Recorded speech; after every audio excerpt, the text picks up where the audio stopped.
southwestern Davis County in northern Utah, western Utah County in northern Utah, southeastern Tualatin County in northern Utah, until 3:15 p.m. Mountain Daylight Time.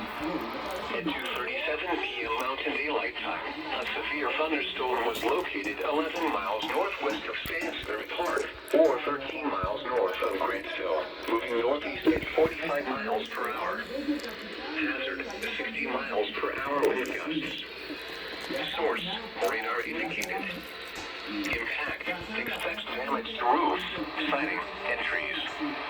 Locations impacted include Salt Lake City, West Valley City, Sandy, Murray, Tooele, Grantsville, Nugget English Village, West Jordan, Taylorsville, South Jordan, Draper, Riverton, Midvale, Harriman, Stansbury Park, Bluffdale, Ophir, Camp Williams, Kearns, and Tualatin Army Depot. For your protection, move to an interior room on the lowest floor of a building.